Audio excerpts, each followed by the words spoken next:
Anne Rice 1976-cı ildə müasir vampir janrının əsasını qoyur.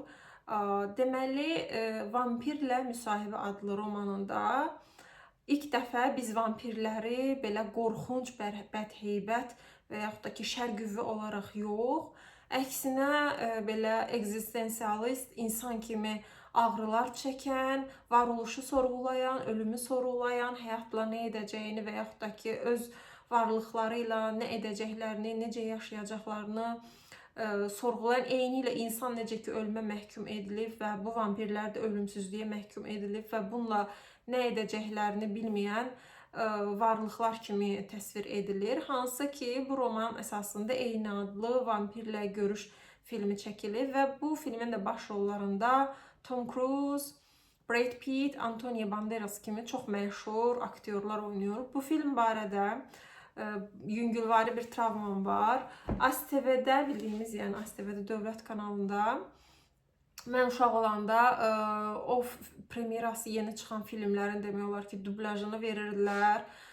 Çox belə keyfiyyətli filmlər olurdu. Daha sonradan rus dili qadağan oldu deyəmi və yaxud da ki, biz izləməyi buraxdıq deyəmi bilmirəm. Amma ASTV-də kifayət qədər yəni belə keyfiyyətli filmlər oynayırdı və mən bu filmi uşaq olanda, söhbət hardasa 9-10 yaşımda olanda yuxudan oyanıb, hansı ki salonda yatırdım, yuxuda oyanıb təsadüfən televiziyada görmüşdüm, vampir görmüşdüm və gecə saat 12-dən sonra bu arada verilirdi bu filmlər və valideynlər üçün böyük ehtimalla o qədər də, yəni belə deyim, məlumatlı olmurlar uşaq nəyi izləyə bilər, nəyi izləyə bilməz. Yəni konkret travmam var bu filmlə bağlı ki, Tom Cruise-un orada adamları yeməsini və daha sonradan xatırlayıram ki, uzun bir müddət güzgüdə dişlərimi kontrol eləyirdim, görüm dişlərim çıxıbmı, vampir oluramı və yaxud da ki, həqiqətən yəni qorxu keçirdim ki, birdən vampir olaram və yaxud da ki, vampir deyə bir şey var.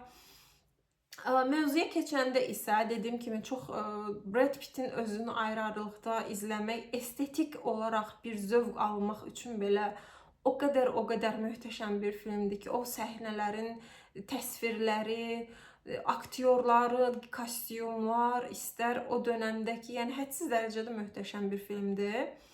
Və film necə başlayır?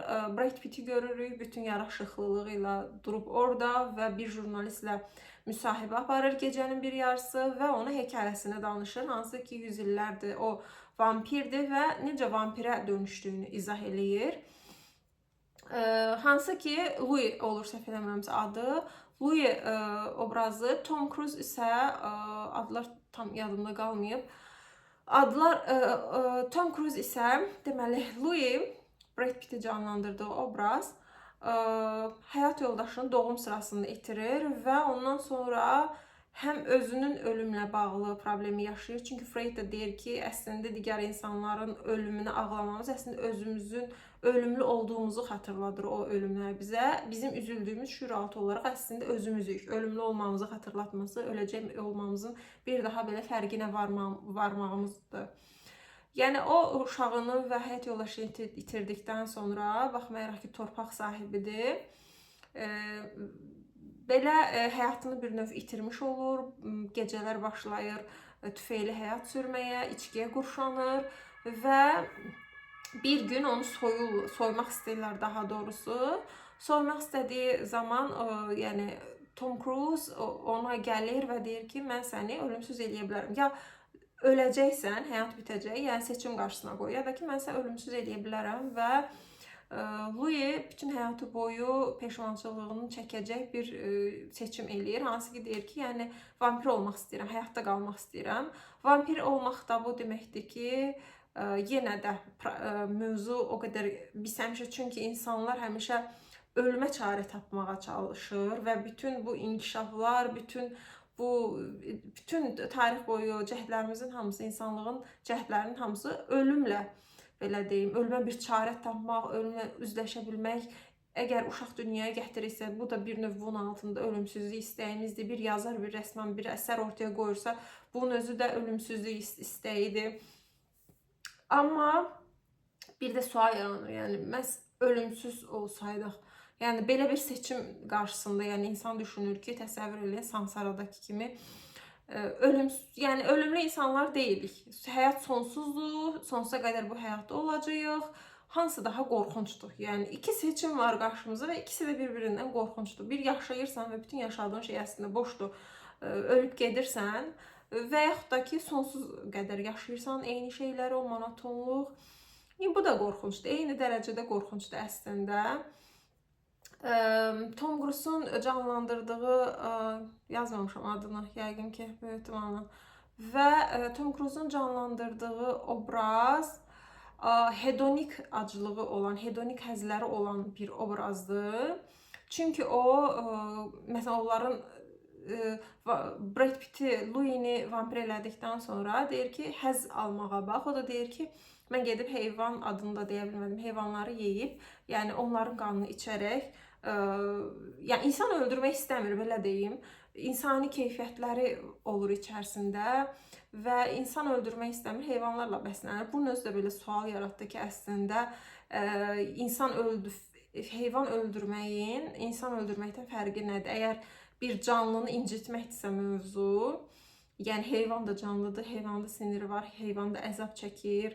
Yəni eyni şeydir əslində belə baxanda. Amma bu mövzu əlbəttə ki, heyvanlar, yəni bütün müharibələr dönəmində də, yəni heyvanlar həmişə sanki belə önəmsiz bir şey kimi dəyərləndirilməyiblər. Və bu filmdə də biz bunu görürük. Hansı ki, yaxşı bir vampir olur. Vampir olmaq istəmir əslində, sadəcə olaraq, yəni istəmir, sonsuz belə bir həyatın içində məhkum olmaq istəmir, amma artıq seçimini eləyibdir. Və Tom Cruise isə ona öyrədir ki, zövq almağa bax. Və o deyir ki, heyvanları, yəni qanını içərək həyatda qalmaq. O deyir ki, hə, o zaman həyatda qalarsan. Amma həyatda qalmaq və yaşamaq tamam başqa şeylərdir. Yəni yaşamaq zövq almaqdır. Bir növ hedonik, heç bir şeyin, belə deyim, insani heç bir duyğuları yoxdur. Sadəcə olaraq həzz almaq üçün həyatda qalır, hər şeydən zövq alır.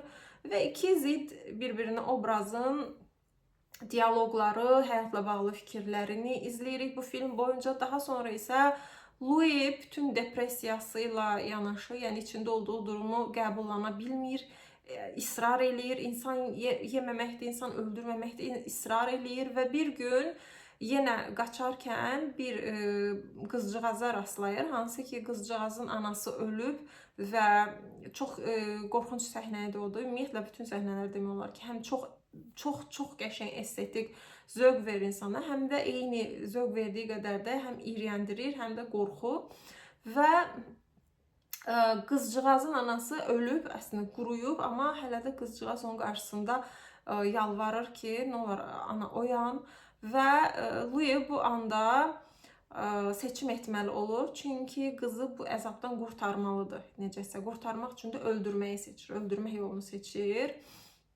Yəni insan öldürməyi qəbul eləyir, bunu eləyir, amma başqa çarəsi olmadığı üçün, yəni tamamilə fərqli bir niyyətlə o uşağı o ağrıdan qurtarmaq üçün eləyir. Eyni səhnədə isə yenidən Tom Cruise peyda olur, bütün şeytanlığı ilə və deyir ki, bəs sən öldürməyəcəydin, bəs buna qarşıydın, nə oldu? Və təzədəndən o qızcığazı vampir eləyərək həyata döndürürlər. Orada da soruşur ki, ya bu qızcığazın ölməsini seçərsən və yaxud da ki, sonsuza qədər yaşamasını, yenidən qızcığazın yaşamasına qərar verirlər və Claudia obrazı yaranır. O da balaca bir uşaqdır, qızcığazdır və çox sürətlə vampir Louis-dən fərqli olaraq insanların qanını içməkdən, yəni heç bir insani keyfiyyətli olmur. Bir növ uşaqlarda olan o narsizm. Və daha sonra isə problemlər yaranır. Çünki Claudia artıq digər, məsələn, pəncərədə bir qız görür hamamda və deyir ki, mən nə vaxt onun kimi olacağım. Bədən olaraq, yəni yaş olaraq sən yetkinləşirsən, amma bir uşaq bədəninə həbs olmuş kimi və başlayır etirazlar eləməyə, onu belə deyim, qarşısını ala bilmirlər, üsyankar bir obraza çevrilir və yenidən Louis ilə elib ki, Claudia ikisi eyni fikirdə olmuş olur. Burada uşağı öldürən Louis qurtarmaq məqsədi ilə deyim, öldürür və ona yenidən bir həyat verən Tom Cruise'un oynadığı vampir obrazı, yəni çox o qədər gözəl, mövzusu gözəl, internetdə heç bir analiz və s. görmədim bu filmlə bağlı. O qədər də məşhur olan film deyil. Və daha sonraki səhnələrdə isə Claudia özü Louis-dən fərqli olaraq Tom Cruise-un canlandırdığı vampiri öldürür. Amma daha sonra da yəni vampir ölümsüz olduğu üçün o məsələn öldürüb atırlar. Orada da gedir bir krokodilin qanını içib yenidən həyata dönür. Daha sonra digər vampirlər görürük ikinci hissədə, hansı ki Antonio Banderas'ı görürük. O da çox qəşəng canlandırmışdı vampir rolunu. Teatr görürük, vampirlər teatrda səhnələr canlandırırlar. O səhnələr çox estetik idi və daha sonra onların içərisinə düşür. Onlar deməli Louis-ni diri-diri tabuta qoyurlar, yəni sonsuz bir qəbrə qoyurlar, daşla üstünü bağlayırlar, amma Antonio Banderas gəlir onu xilas eləyir. Adları filmdə tam yadımda qalmadığı üçün belə birbaşa deyirəm. Və Claudia'nın təəssüf ki, burada faciəvi sonluğu olur. Claudia'nı bir quyuya atırlar. O quyuda səhər açılanda günəş işığı vurur və vampir olduğu üçün də vampirlərin günəş işığında yox olduğunu inancı olduğu üçün də Claudia orada quyuda günəş işığına məruz qalaraq kül olur, tamamilə yanıb kül olur. Və yəni daha sonra da Louis buna çox əzab çəkir, oradakılardan intiqam alır, oradakı vampirlərin hamısını öldürür. Yəni çox sonraki müsahibələri görürük, hansı ki müsahibədə də jurnalistə müsahibə verəndən sonra da onu öldürmək istəmir. Jurnalist çox sevincli halda yəni kontrol edir ki, səsi yazıbdır, səs əlindədir, çox möhtəşəm bir iş tapdığını və s. düşünür, amma sonra görürük ki, Tom Cruise yenə çıxır, pis vampir olduğu üçün və onu öldürür.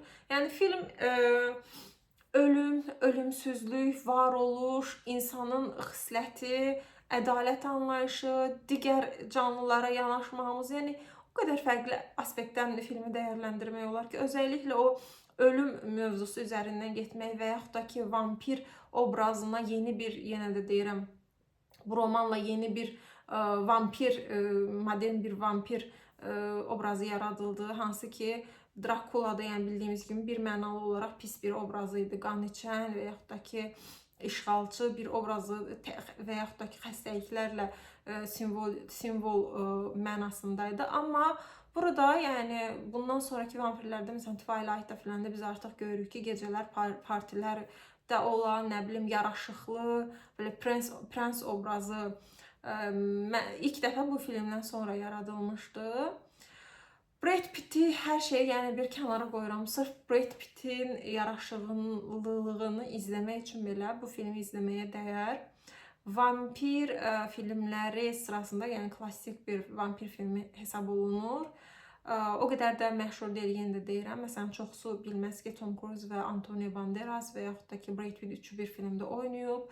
O filmdə vampir filmi olub. Həm uşaqlıq bir növ travması olaraq, həm də vampir filmlərini arsızca hələ də çox sevdiyim üçün bu filmin çox fərqli bir yeri var mənim üçün. Yəni izləyənlər, əgər maraqlı olanlar bu filmi də izləyə bilər.